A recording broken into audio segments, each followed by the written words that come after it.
அதிர்ச்சிகரமான நியூஸை வந்து நான் இப்போ பார்த்தேன். அதை பார்த்ததுக்கு அப்புறம் எனக்கு உண்மையிலேயே சொல்கிறேன் ரொம்ப ஷாக்கிங்காக இருக்கு. திவாகரை தூக்கி சீக்ரெட் ரூம்ல போட்டிருக்காங்க அப்படின்ற மாதிரி ஒரு விஷயம் பேசிட்டு இருக்காங்க. அதெல்லாம் பார்க்கும்போது இது உண்மையா இருக்கக்கூடாதா ஆண்டவா அப்படின்ற மாதிரி தான் இருக்கு. ஏன்னா எந்த அளவுக்கு உண்மை எனக்கும் தெரியல. ஆக்சுவலாக ட்விட்டரில் பார்க்கும்போது நிறைய பேர் அதை டிஸ்கஸ் பண்ணிட்டு இருக்காங்க. திவாகரை தூக்கி சீக்ரெட் ரூம்ல போட்டிருக்காங்க, அவரை சீக்ரெட் ரூம்குள்ள வச்சு இந்த சீசனை பார்த்தீங்கன்னா ஹிட் ஆக போறாங்க அப்படின்ற மாதிரிலாம் உருட்டுறானுங்க.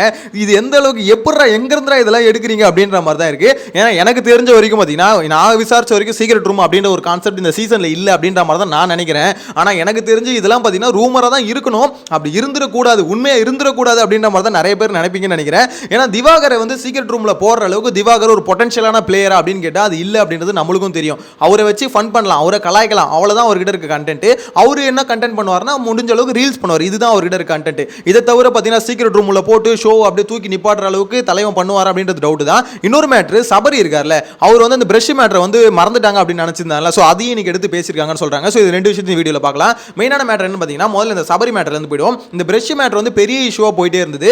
ஸோ இதை வந்து பார்த்தீங்கன்னா நேற்றே கேட்பாங்க அப்படின்னு நினைச்சிட்டு இருந்தோம். ஆனால் சண்டே எபிசோட்ல அதை பற்றி விசாரிச்சிருக்காங்க அப்படின்ற மாதிரி சொல்றாங்க. ஸோ எந்த அளவுக்கு தெரியல, ஏன்னா இன்னும் கன்ஃபார்ம்டு சோர்சஸ் மூலமா எந்த இன்ஃபர்மேஷன் வரல.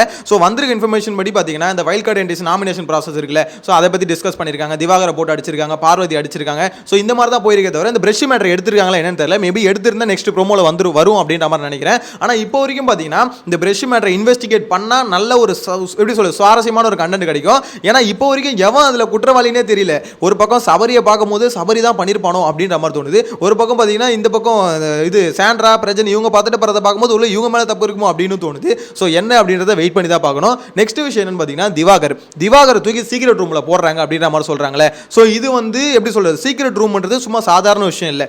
அது உள்ள போடுறாங்கன்னா ஒரு வாரம் ஒருத்தர் வந்து தனியாக அந்த ரூமுக்குள்ள வச்சுப்பாங்க, சாப்பாடு எல்லாமே கொடுத்துருவாங்க. அவங்க வேலை ஃபுல்லாக ஷோவை டிவியில் பார்ப்பாங்க, பார்த்துக்கிட்டே இருப்பாங்க. அது பார்க்கறது எதுக்காக அந்த மாதிரிலாம் பண்ணுறாங்கன்னா அந்த ஷோ வந்து இன்னும் இன்ட்ரெஸ்டிங்காக மாற்றுறதுக்கு. ஏன்னா பொட்டன்ஷியலான பிளேயருக்கு மட்டும்தான் சீக்ரெட் ரூம்னு ஒன்று கொடுப்பாங்க. சேரன் தானே அவருக்கு வந்து கொடுத்துருக்காங்க. அதுக்கப்புறம் இன்னொரு கண்டஸ்டன் ரெண்டே இது வரைக்கும் பிக் பாஸ்ல பார்த்தீங்கன்னா 2 சீசனில் மட்டும் தான் வந்திருக்கு நான் நினைக்கிறேன்.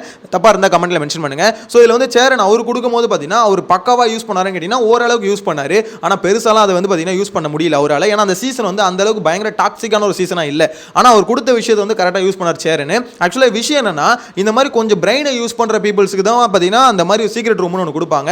கேமில் ஏதாவது சேஞ்சை கொண்டு வரணும், அதாவது கண்டென்ட்டே இல்லாமல் ரொம்ப ட்ரையாக போயிட்டு இருந்ததுன்னு வச்சுக்கோங்களேன். அப்போ என்ன பண்ணுவாங்க, சீக்ரெட் ரூம்னு ஒன்று கொண்டு வந்து ஒரு ஆளை தூக்கி அங்கே போட்டு இவங்க என்னென்ன பேசுகிறாங்க, நம்மளை பற்றி என்னென்ன பின்னாடி பேசிக்கிறாங்க அப்படின்றத பார்த்துட்டு உள்ளே போயிட்டு பார்த்தீங்கன்னா அவங்க எல்லாரும் ரிவீட் அடிக்கணும். அதனால தான் அந்த சீக்ரெட் டாஸ்க்ன்றது அவ்வளோ ஹிட்டாகிற ஒரு டாஸ்க்காக இருக்கும். ஸோ அதனால டாஸ்க்ன்ற பாருங்க சீக்ரெட் ரூம்ன்றது. ஸோ அந்த அளவுக்கு சீக்ரெட் ரூமுக்கு வந்து பார்த்தீங்கன்னா ஒரு ஹைப் இருக்குது.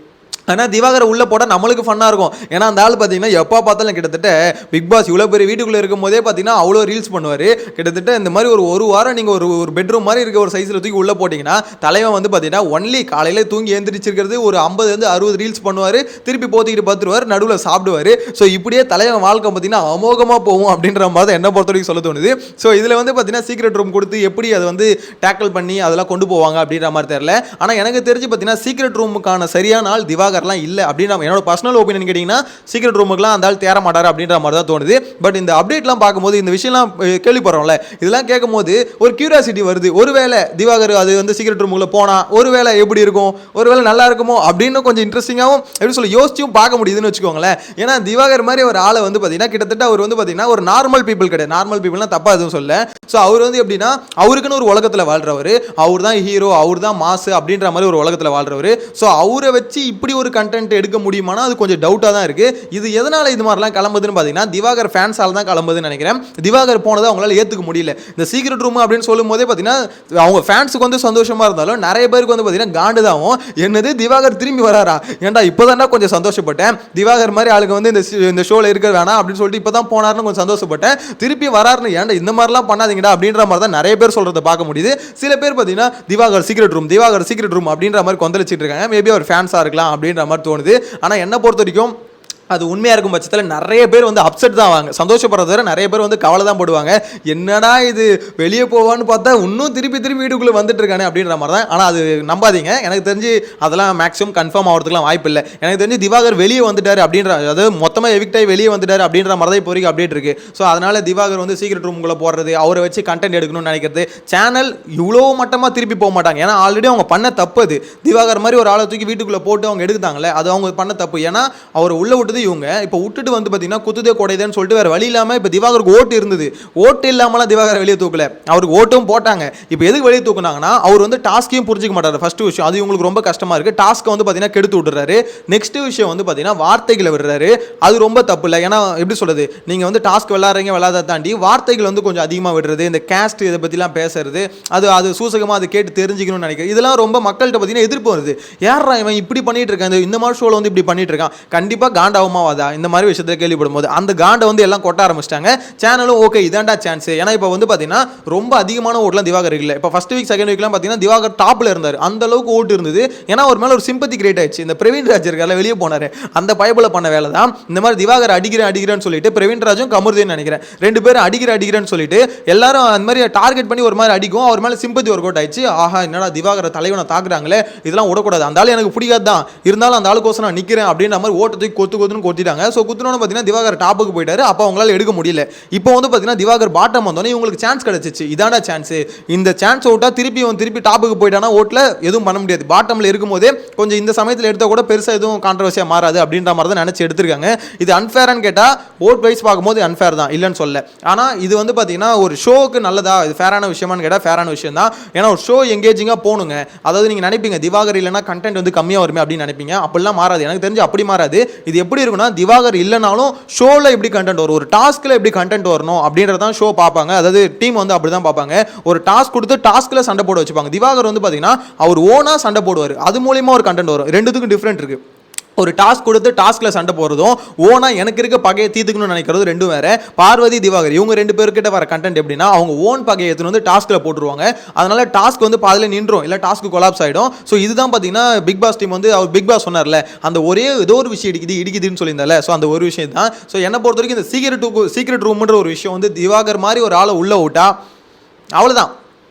எப்படி சொல்கிறது, பயங்கரமாக இருக்கும். அதாவது எப்படின்னா சீக்ரெட் ரூம் மாதிரி ஒரு விஷயம் கொடுத்து நல்லா சாப்பிட்டு தூங்குங்க திவாகர் அப்படின்ற மாதிரி கொடுத்தாங்கன்னா தலைவனை கையில் பிடிக்க முடியாது. ஒரு 50 ரீல்ஸ் பண்ணுவாப்பில். எனக்கு தெரிஞ்சு விஜய் சேதுபதி ஒரு 5-6 இடத்துல தாக்குவாப்பில். விஜய் சேதுபதி ஆல்ரெடி பிக் பாஸுக்கு போயிட்டு ஆல்ரெடி சொன்னார்ல, விஜய் சேதுபதி பிக் பாஸுக்கு போயிட்டாரு. ஸோ அவர் என்ன வேணா பண்ணிட்டு போட்டோம், நான் அடுத்த மக்கள் செல்வனா நான் வரேங்க, நான் பார்த்துக்கிறேங்க அப்படின்ற மாதிரி அந்த இடத்துக்கு வந்து ஃபில் பண்ண ஆரம்பிச்சிருவாரு. உள்ளே வந்து பார்த்தீங்கன்னா எல்லா ரீல்ஸும் எடுத்து தள்ளுவார். ஸோ தனியாலாம் விட்டா என்ன பண்ணுவார் நினச்சி கூட பார்க்க முடியல. நினைக்கும் போதே ஒரு மாதிரி பயங்கரமாக இருக்குது, கொடூரமாக இருக்குது. ஐயோ தலைவனை தனியாக விட்டா என்ன பண்ணுவார் அப்படின்ற மாதிரி தான் இருக்குது. ஏன்னா அந்த அளவுக்கு பார்த்தீங்கன்னா ஒரு எப்படி சொல்கிறது, கரெக்டாக யோசிச்சு அவர் டாக்டர் எல்லாம் படிச்சிருக்காரு என்னதான் சொன்னாலுமே கரெக்டாக யோசிக்கிற ஒரு ஆளாக திவாகரை என்னால் பார்க்க முடியல. எனக்கு பர்சனலாக சொல்கிறேன், திவாகரை அந்த மாதிரி வந்து யோசிச்சு பார்க்க முடியல. அவர் இன்னும் பார்த்தீங்கன்னா சில விஷயம் வந்து ஒரு மெச்சூரிட்டி இல்லாத மாதிரி தான், சில விஷயத்தில் பார்க்கும்போது மெச்சூரிட்டி இல்லாத மாதிரி தான் இருக்குது. அதே மாதிரி பார்த்தீங்கன்னா சில தாட்ஸ் வந்து ரொம்பவே தப்பாக இருக்குது. அதுதான் நிறைய பேர் வந்து டிஸ்டர்ப் பண்ணியிருக்கு. திவாகரோட அந்த சில தாட்ஸ் தான் பார்த்தீங்கன்னா ரொம்பவே டிஸ்டர்ப் பண்ணிச்சு. ஷோ சைட்லேருந்து அதான் பிடிக்கல அப்படின்ற மாதிரி சொல்ல தோணுது. நீங்கள் என்ன நினைக்கிறீங்க? திவாகரை வந்து சீக்ரெட் ரூமில் இன்கேஸ் போட்டிருந்து அது வந்து பார்த்தீங்கன்னா எப்படி சொல்கிறது, அவருக்கு வந்து திருப்பி ஒரு கம்பேக் மாதிரி கொடுத்து இந்த மாதிரி சீக்ரெட் ரூம் கொடுத்து திருப்பி வீட்டுக்குள்ளே விட்றாங்களே, ஸோ இந்த மாதிரி இன்கேஸ் நடந்தால் அது எப்படி இருக்கும்னு நினைக்கிறீங்க? இன்ட்ரெஸ்டிங்காக இருக்கும், பரவாயில்ல ப்ரோ திவாகர் வந்து சீக்ரெட் ரூமில் போட்டால் ஜாலியாக இருக்கும் அப்படின்னு நினைக்கிறீங்களா? இல்லை இவரெல்லாம் ஒரு டைம் வெளியே துரத்துறது நல்லது, இதுக்கப்புறம்லாம் திருப்பி வீட்டுக்குள்ளே விடக்கூடாது. அந்த ஃபைனலாக கடைசியாக விடுறாங்களே அப்போ கூட பார்த்தீங்கன்னா அந்த கண்டஸ்டன்ட்லாம் வருவாங்களே, ஸோ அந்த சமயத்தில் கூட திவாகரை விடக்கூடாது அப்படின்ற மாதிரி நினைக்கிறீங்களா? ஸோ உங்களோட கருத்து எதுவும் அதில் மறக்காம கமெண்ட்டில் மென்ஷன் பண்ணுங்கள். சேனலை ஃபஸ்ட் டைம் பார்த்தீங்கன்னா சப்ஸ்கிரைப் பண்ணுங்கள். நெக்ஸ்ட் வீடியோவில் மீட் பண்ணலாம். Bye by.